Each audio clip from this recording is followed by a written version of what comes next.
Assalamualaikum warahmatullahi wabarakatuh. Pertemuan kali ini kita akan berbicara tentang teori neoklasik. Pada pertemuan sebelumnya, pertemuan keempat, kita sudah berbicara tentang teori organisasi dan manajemen klasik. Sekarang kita berbicara neoklasik. Jadi neoklasik itu setelah klasik ada pemikiran-pemikiran baru, maka ada teori baru. Jadi pembaharuan dari klasik. Latar belakang. Jadi teori neoklasik ini yang merupakan pembaharuan dari teori klasik itu muncul kira-kira tahun 1930 atau awal abad ke-20. Kemarin teori klasik muncul di akhir abad ke-19. Kala itu dunia dilanda resesi hebat. Jadi resesi itu krisis ekonomi. Sebagai ketidakpuasan terhadap efek yang ditimbulkan oleh penerapan manajemen klasik pada perusahaan-perusahaan, menganggap manusia sama dengan mesin dalam proses produksi. Jadi resesi tersebut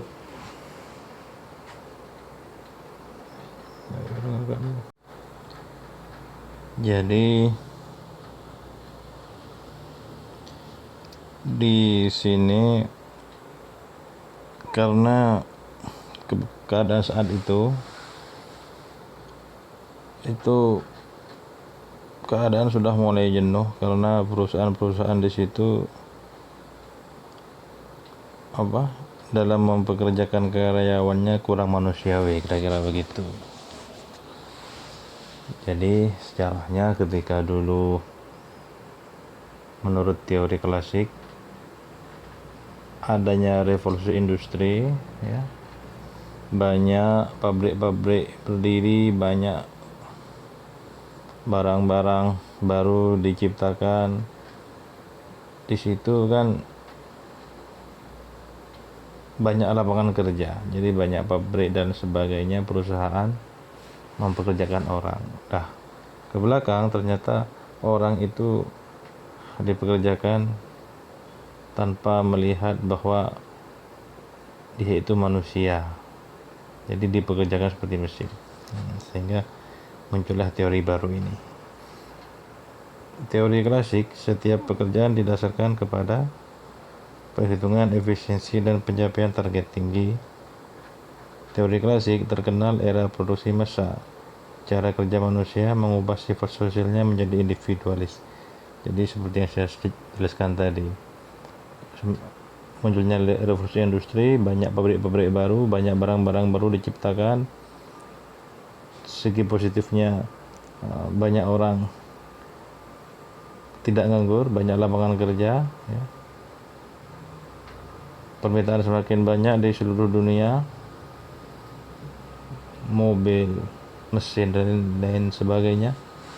Namun yaitu karena permintaan semakin banyak, hanya ada beberapa negara yang bisa menciptakan barang-barang tersebut. Negara-negara maju, permintaan semakin banyak dari seluruh dunia, orang di pekerjaan terus-menerus disuruh lembur segala macam.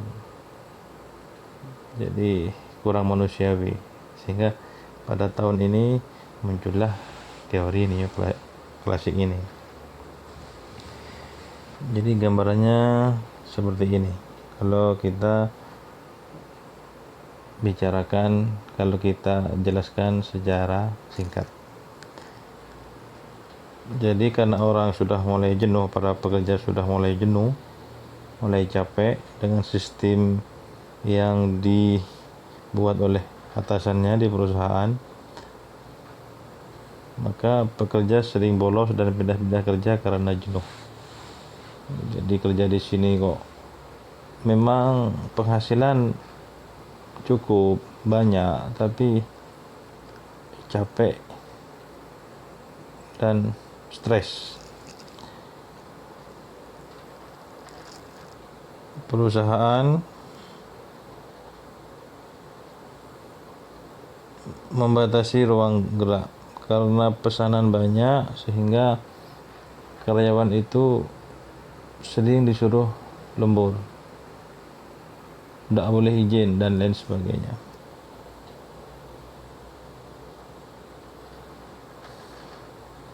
Dan bahkan karena masyarakat pekerja itu jenuh, ada yang keluar. Pertama mencari pekerjaan baru, pindah, yang nggak dapat pekerjaan baru dia memilih keluar karena stres. Sehingga banyaklah pengangguran yang menurunkan daya beli masyarakat. Karena banyak nganggur, banyak orang keluarga yang tidak punya uang, sehingga daya beli masyarakat, daya beli konsumsi berkurang, sehingga barang-barang banyak yang nggak laku di toko-toko. Inilah yang menyebabkan dunia saat itu dilanda resesi ekonomi, krisis ekonomi. Barang-barang banyak yang nggak dibeli oleh masyarakat, bukannya tidak laku, tapi tidak dibeli karena masyarakat sudah mulai tidak punya uang, melumpuhkan segala bidang kegiatan masyarakat. Kemudian hal ini menarik perhatian para ilmuwan, ahli-ahli ekonomi dan sosial untuk meneliti. Kenapa? Dunia baru saja beranjak modern ya, dengan munculnya revolusi industri. Tapi kok sekarang kehidupan ekonomi menjadi kacau, bahkan merambat ke kehidupan yang lain. Ditelitilah hal-hal tersebut, sehingga muncullah teori neoklasik ini yang menyebabkan resesi, kemudian ekonomi yang mencapai puncak kemudian turun drastis. Jadi kehidupan ekonomi dunia yang memuncak karena revolusi industri tersebut di awal abad ke-20 terus turun dan di tahun 1930-an, 1920 sampai 1930-an mengalami puncak krisis ekonomi lah, seperti itu kira-kira. Siapa saja tokoh-tokoh dari teori neoklasik ini, teori organisasi dan manajemen neoklasik ini? Karena zaman sudah semakin maju, maka banyak mulai muncul pemikir-pemikir, banyak mulai muncul intelektual. Kurang lebih yang terkenal itu ada 6 orang tokoh yang berbicara tentang teori organisasi dan manajemen neoklasik ini. Pertama, Elton Mayo dengan studinya Hawthorne Study. Di penelitian ini dilakukan di salah satu daerah bernama Hawthorne di Amerika Serikat.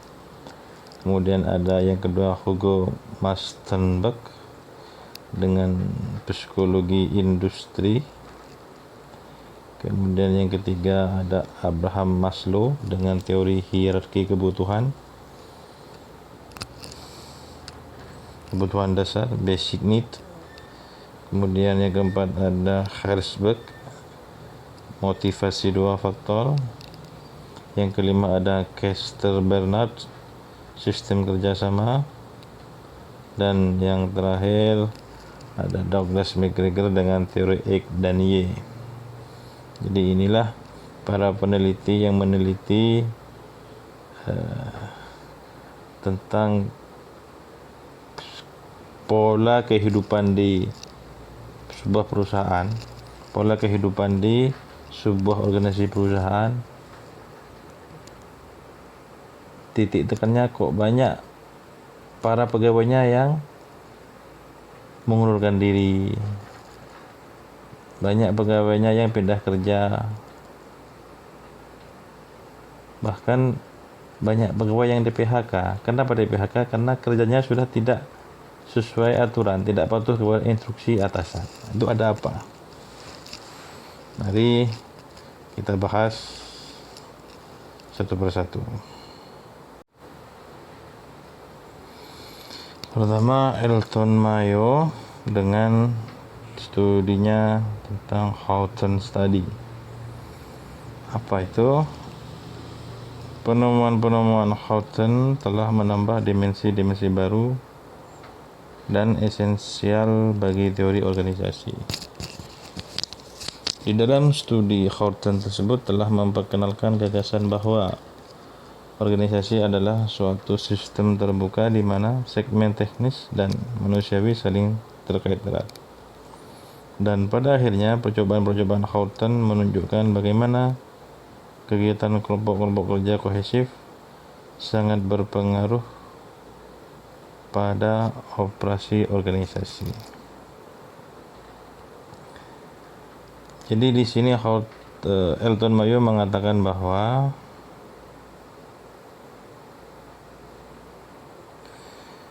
di sini ada kata kunci kelompok kerja kohesif.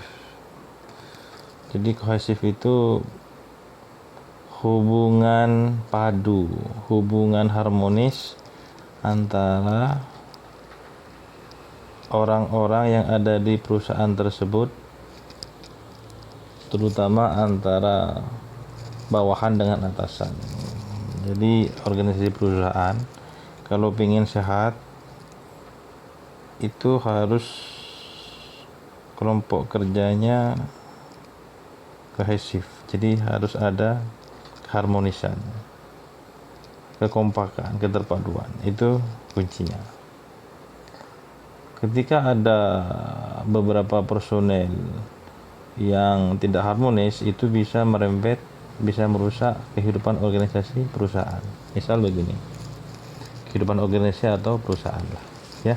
Jadi saya di sini kalau berbicara perusahaan itu adalah organisasi, bisa dikontekskan dengan organisasi secara umum, ya. Ini hanya contoh saja biar gampang.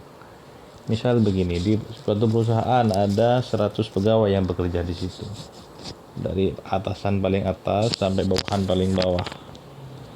Kemudian dari 100 orang itu ada 2 orang yang tidak harmonis. Siapa saja? Tidak tahu. Misalnya antara satpam dengan sopir tidak harmonis hubungannya, contoh.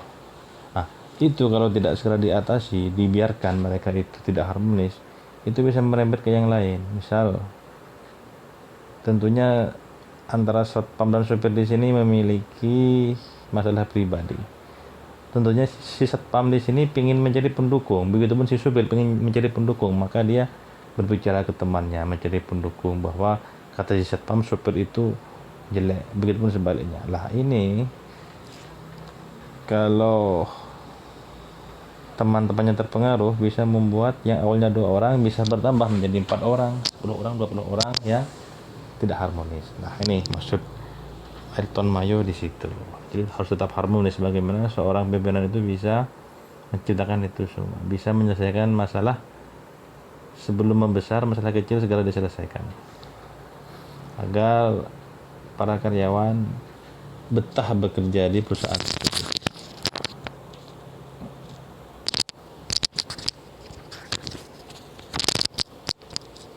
Kemudian tokoh yang kedua ada Hugo Mastenberg. Dia berbicara tentang psikologi industri. Apa itu isinya? Bahwa menurut Hugo Mastenberg merupakan pencetus psikologi industri sehingga dikenal sebagai bapak psikologi industri. Jadi sebuah industri yang memperhatikan hal-hal psikis. Jadi di sebuah industri itu mesin, ya. Memang mesin yang bekerja, tapi mesin itu kan tidak bisa berjalan kalau tidak ada manusia yang menggerakkan. Jadi secanggih apapun sebuah industri, secanggih apapun mesinnya, tetap harus memperhatikan hal-hal kemanusiaan, karena ada manusia juga yang menggerakkan mesin-mesin tersebut. Tanpa ada manusia, mesin-mesin nggak bisa bergerak. Tentunya mesin itu kalau mau bergerak harus minimal ditekan tombol on off-nya. Tanpa ada manusia yang menekan tombol on off, tak bisa bergerak. Mobil tidak dihidupkan dulu, nggak bisa bergerak. Ya, tidak di starter dulu oleh manusia, nggak bisa bergerak. Semahal apapun mobilnya. Contohnya seperti itu. Dalam bukunya Psychology and Industrial Efficiency, psikologi industri, menguraikan bahwa untuk mencapai tujuan produktivitas harus melakukan 3 cara, yaitu jadi pendekatannya di sini ada 3 cara yang bisa dilakukan untuk sebuah perusahaan itu berjalan baik, hasil tercapai, namun hubungan organisasi di dalam juga baik. Pertama, adanya penemuan best possible person. Jadi kita harus mempekerjakan orang-orang terbaik di perusahaan tersebut, ya, orang-orang terbaik. Yang kedua, B, penciptaan best possible work, pekerjaan terbaik. C, penggunaan best possible effect, cara-cara terbaik, metode terbaik. Jadi sebuah perusahaan, sebuah organisasi itu bisa baik, 3 syarat ini. Orang-orangnya harus terbaik. Maksudnya terbaik di sini mencintai organisasi tersebut, mencintai perusahaan tersebut, ya.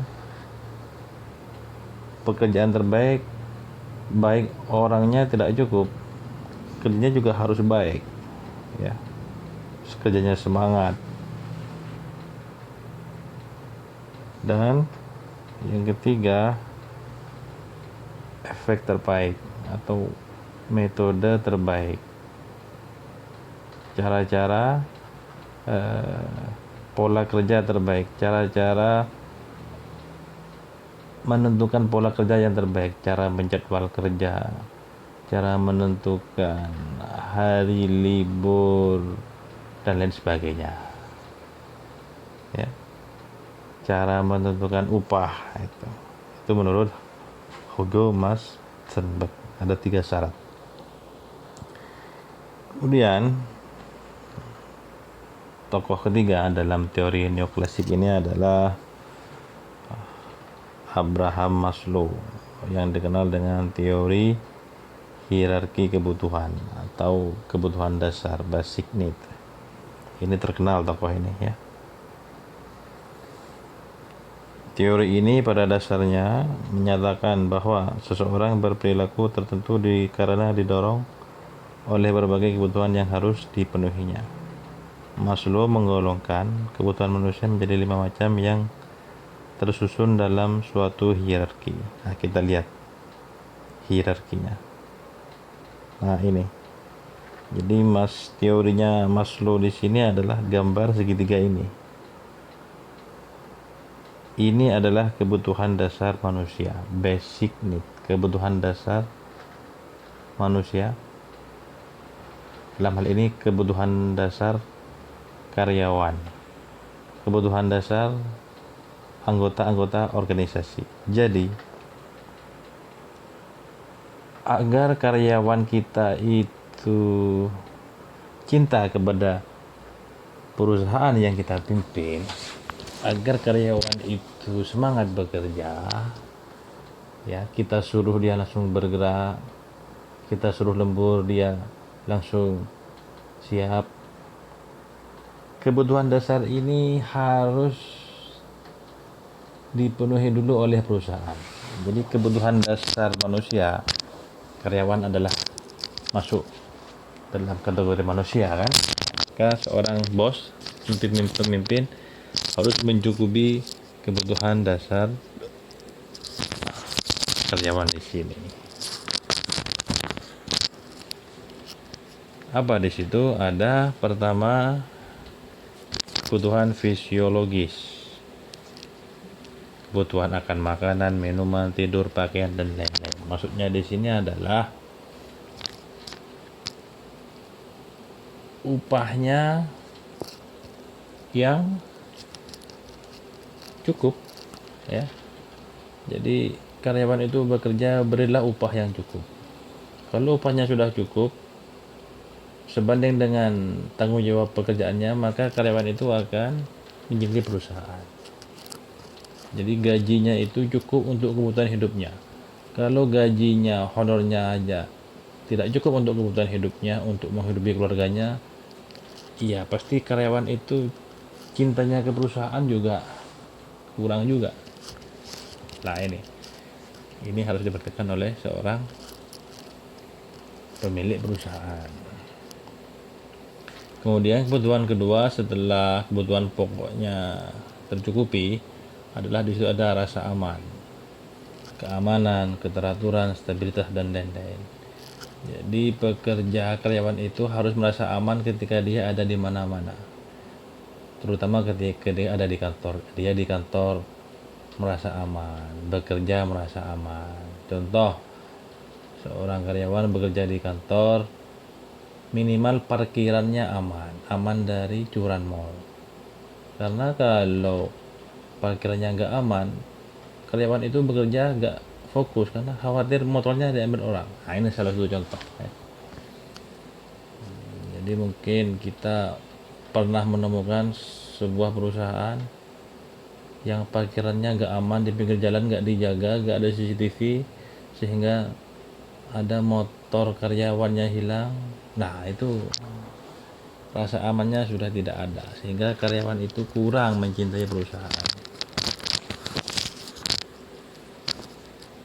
Itu kebutuhan ketiga adalah kebutuhan sosial, ya. Setelah kebutuhan fisik terpenuhi, rasa aman didapat, ternyata seorang manusia karyawan itu butuh kebutuhan sosial. Apa itu? Afeksi, relasi, keluarga, dan lain-lain. Jadi karyawan itu butuh pergaulan, ya, butuh gurau dengan teman-temannya. Jadi butuh refreshing intinya. Maka perusahaan di sini harus memberikan libur yang cukup. Jangan disuruh kerja terus. Liburnya cukup, istirahatnya cukup, karena dia butuh berteman, butuh hidup dengan keluarga, butuh jalan-jalan dengan keluarga, dan lain sebagainya. Maka sekarang itu diatur jam kerja karyawan itu maksimal 8 jam per hari. Kalau lebih dari itu dihitung lembur. Nah itu, ya, sosial. Diberikan cuti juga, makanya ada cuti hamil, cuti, dan cuti.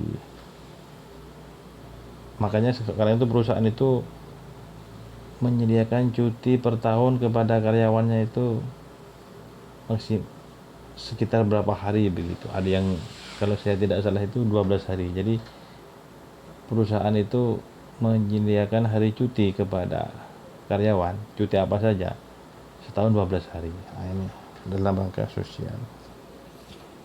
Juga perusahaan perlu juga mengajak karyawannya setahun sekali atau sekali waktu jalan-jalan kemana, family gathering atau gimana.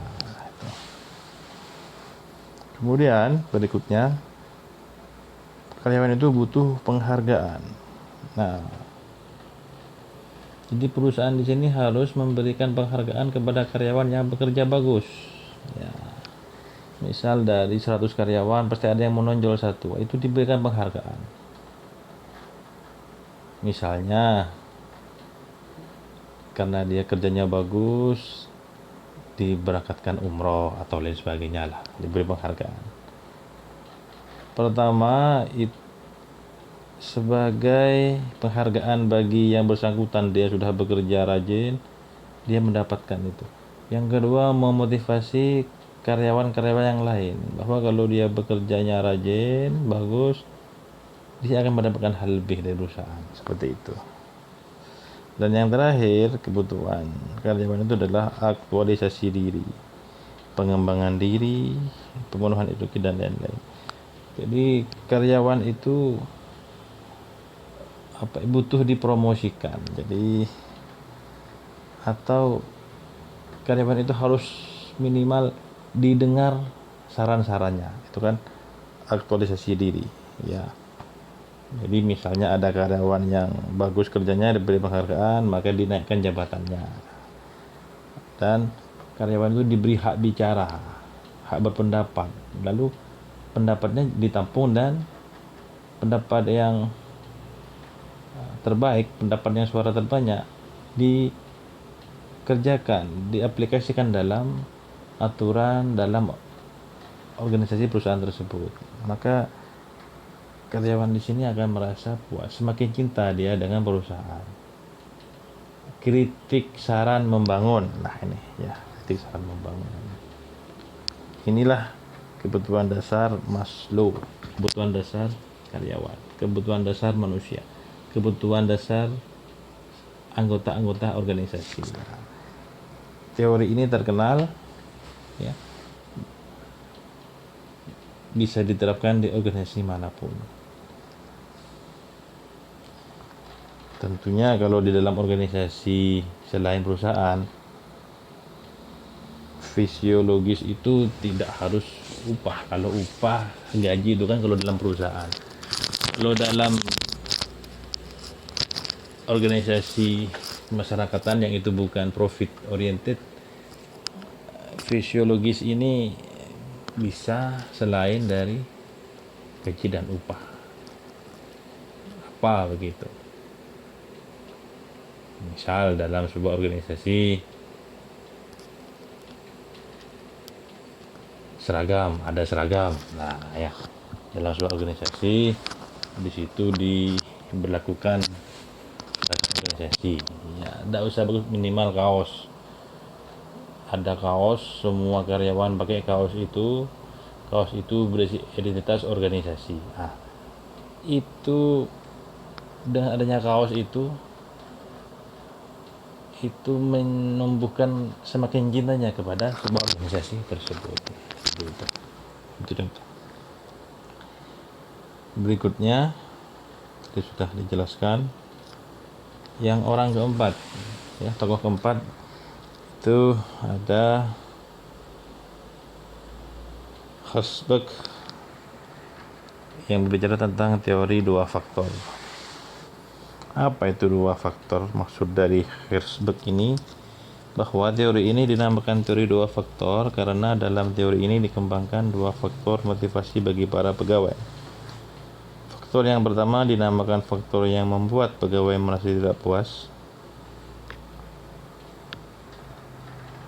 dissatisfied factor, dan faktor yang kedua adalah faktor yang membuat pegawai merasa puas, satisfied factor. Dua faktor tersebut juga dinamakan faktor ekstrinsik dan intrinsik. Pertama, faktor ekstrinsik, faktor yang membuat pegawai tidak puas. Apa saja itu? Jadi pertama, gaji upah. Nah, ini hati-hati perusahaan dalam menggaji dan mengupah karyawan. Disesuaikan dengan berat ringannya pekerjaan karyawan tersebut. Ini hati-hati, takutnya karyawan tidak puas, maka dia akan bekerja tidak sesuai harapan perusahaan. Keamanan kerja, ya, keamanan dia dalam bekerja seperti apa, pastikan dia aman dalam bekerja, ya, aman dalam pekerjaannya. Misalnya asuransi, ya, perusahaan menyediakan asuransi. Contoh, kalau ada karyawannya kecelakaan kerja itu tidak harus dia bekerja kecelakaan. Ketika dia perjalanan berangkat ke kantor kecelakaan, jadi kecelakaannya dia karena berangkat ke kantor atau pulang dari kantor, maka ada jaminan dari perusahaan. Kalau kecelakaannya seperti itu dengan syarat ketentuan yang ada, maka segala biaya ditanggung kantor, kira-kira begitu. kondisi kerja, ya kondisi di dalam kantor tersebut seperti apa, nyaman tidak. Jadi karyawan itu bekerja berkeringat tidak, misalnya di ruangan yang tertutup, tidak ada kipas, karyawan merasa gerah, itu gak nyaman juga ke karyawan itu.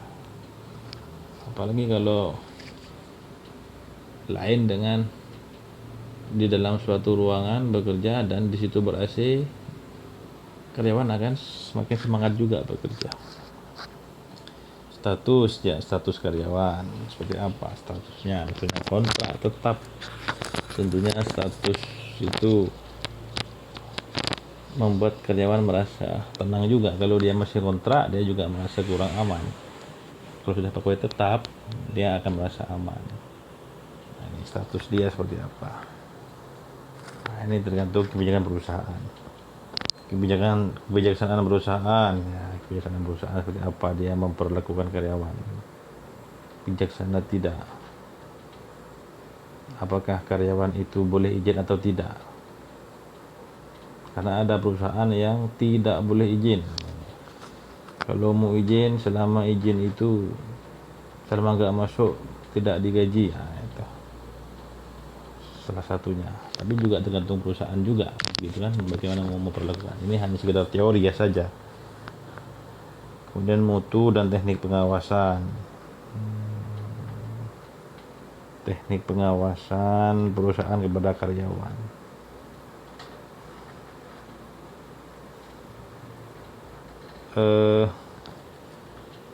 Kadang karyawan itu malas juga kalau terus setiap hari diawasi. Ada juga yang malas. Ya, jadi ini contoh.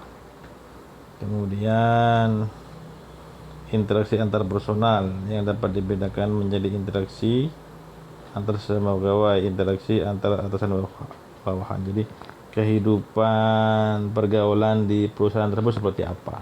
Nah, itu juga bisa mempengaruhi puas tidak puasnya karyawan bekerja di sebuah perusahaan tersebut. Apakah kehidupan pergaulannya itu kekeluargaan atau tidak. Kemudian faktor intrinsik.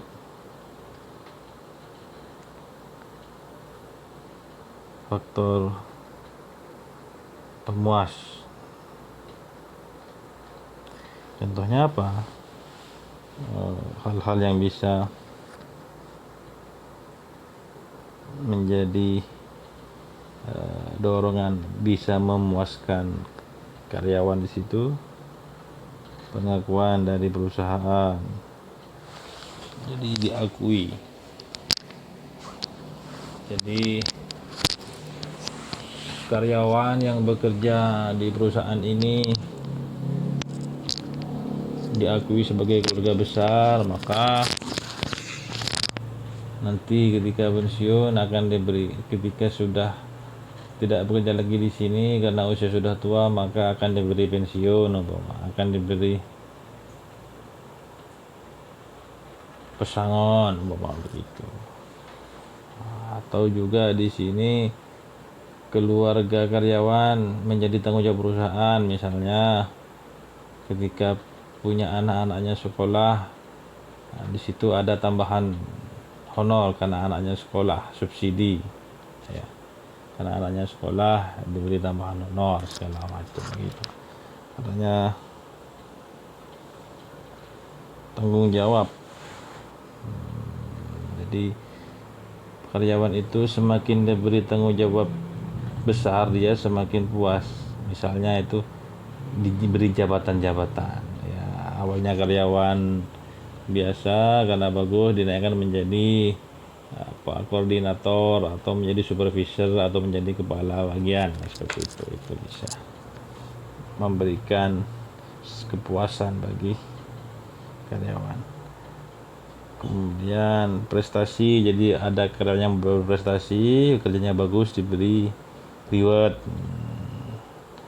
Pekerjaan itu sendiri, jadi pekerjaan itu nyaman kepada karyawan tersebut. Jadi pekerjaan itu sesuai dengan keilmuan karyawan tersebut, sehingga karyawan itu merasa enak bekerja sesuai dengan keilmuannya. adanya kemungkinan untuk berkembang, jenjang karirnya jelas, ya, jelas karirnya. Pertama bawahan biasa, nanti setelah sekian tahun naik pangkat, naik jabatan, terus begitu, termasuk honornya juga naik gitu. Dan yang berikutnya adalah kemajuan dari perusahaan, kemajuan dari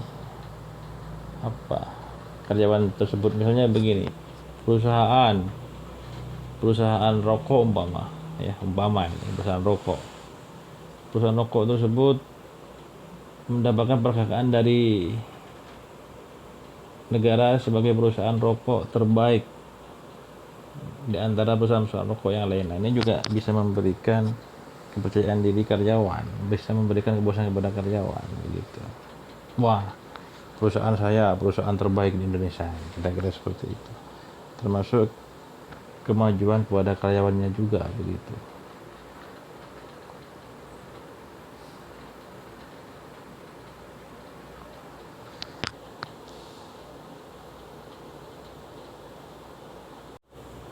Berikutnya, tokoh kelima adalah Chester Bernard,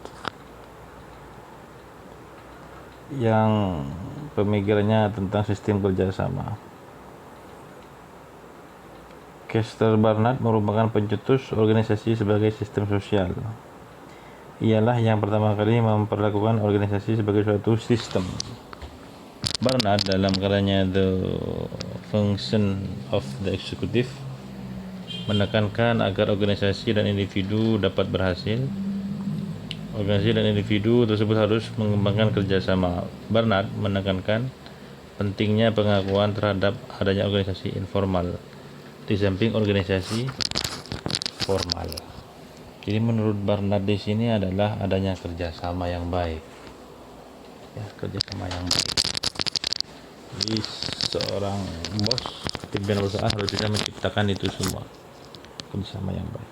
Dan ini yang terpenting, Bernard menekankan pentingnya pengakuan organisasi informal di samping organisasi formal. Jadi organisasi formal itu ya organisasi yang terbentuk strukturnya itu.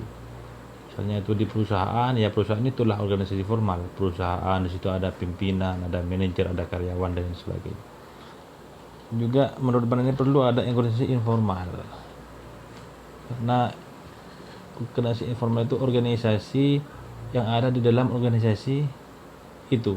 Jadi di dalam organisasi formal itu, di dalam perusahaan itu, struktur yang ada itu, di dalamnya ada organisasi lagi yang berisi bisa semua karyawan di situ, bisa sebagian karyawan. Misalnya di dalam perusahaan itu, misalnya perusahaan sepeda motor umpama, ya, perusahaan sepeda motor, di dalamnya itu ada asosiasi, ya, asosiasi karyawan PT apa. Jadi anggotanya para karyawan, bukan para manajer. Asosiasi organisasi karyawan PT apa, PT pabrik sepeda motor. Jadi anggotanya di situ para karyawan. Jadi mereka berkumpul berdiskusi sehingga untuk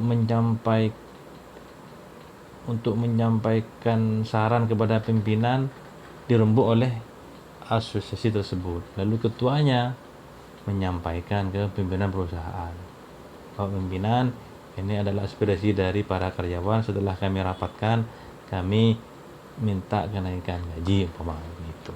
Itu perlu. Misalnya itu kalau di sekolah ya, ada OSIS. OSIS adalah organisasi informal dari organisasi sekolah tersebut. Jadi OSIS itu kan fokus pada kegiatan siswa. Jadi siswa itu biar hubungan antar siswa, antar kelas, antara kakak kelas dan adik kelas itu baik, maka diperlukan adanya lomba umpama. lomba perseni.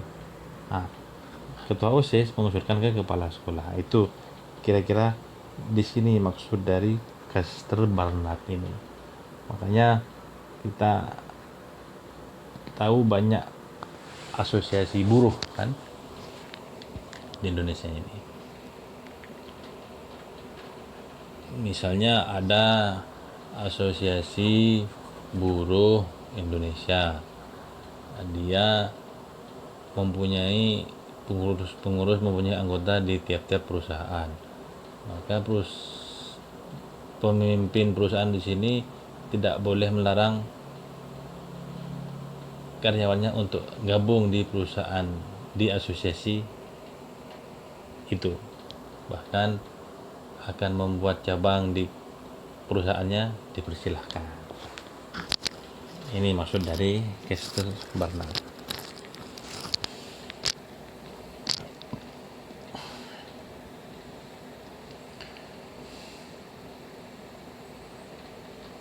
Beberapa pandangan Kester Barnard lebih menekankan aspek psikologi daripada aspek teknis ekonomis. Jadi psikologi, kerjasama, hubungan dari hati ke hati. Hidupnya organisasi bergantung pada pemeliharaan keseimbangan di antara sumbangan dengan kepuasannya. Perlu diberikan imbalan psikososial di samping materi. Psikososial, jadi psikologi dan sosial. Jadi karyawan itu jangan hanya diberi habis bekerja dikasih uang, dikasih gaji bulanan, tidak. Perlu juga diberikan psikososial. Ya, jadi perlu ada hiburan, refreshing misalnya ya, family gathering, rekreasi begitu kira-kira. Wewenang bergantung pada kesediaan bawahan untuk patuh. Nah, jadi maksudnya di sini kalau perusahaan itu hubungan antara karyawan dan bawahan itu antara atasan dan bawahan itu sudah kerjasamanya bagus, harmonis, maka atasan itu ketika mau membuat sebuah perintah pastikan anak buahnya bisa melaksanakan, pastikan anak buahnya patuh. Kalau kira-kira anak buahnya gak mampu melaksanakan atau anak buahnya ada potensi untuk tidak patuh, jangan dibuat perintah itu. Nah, ini maksudnya. Dan ini bisa terjadi kalau kerjasama antara atasan dan bawahan itu sudah bagus, sudah baik. Jadi atasan itu tahu apa yang mau dan bisa dikerjakan oleh bawahan seperti itu. Harus ada organisasi informal yaitu tadi. Ya.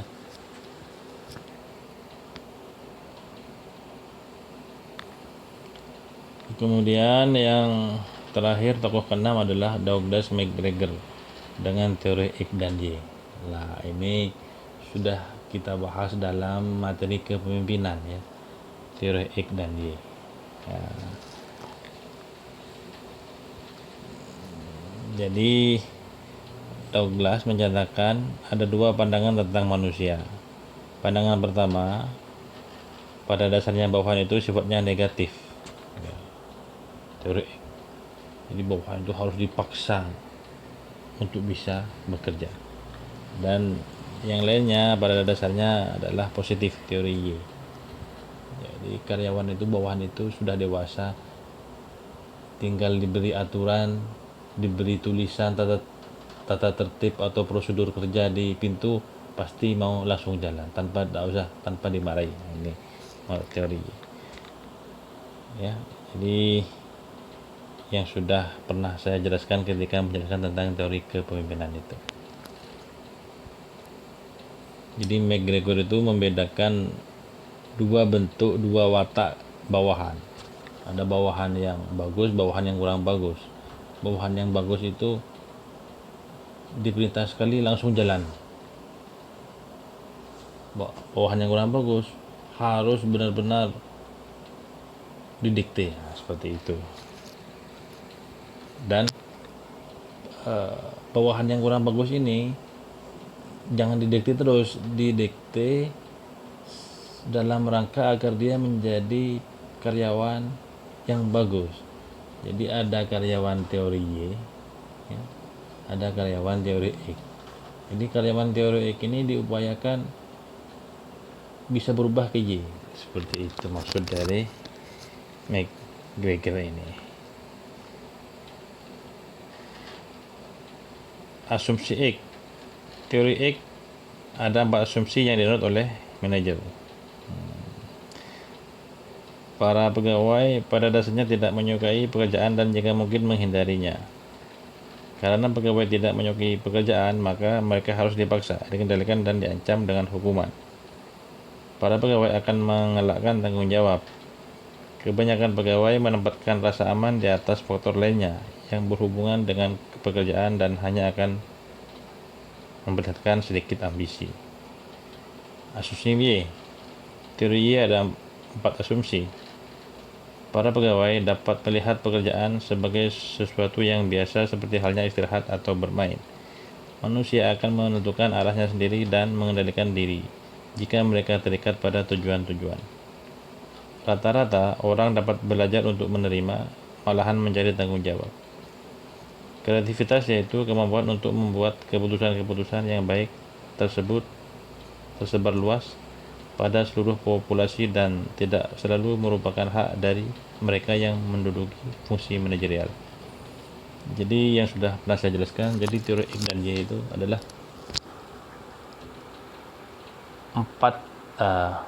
dua bentuk karyawan, dua model bentuk karyawan. Jadi bagaimana pemimpin bisa mengendalikan itu semua. Jadi itu tadi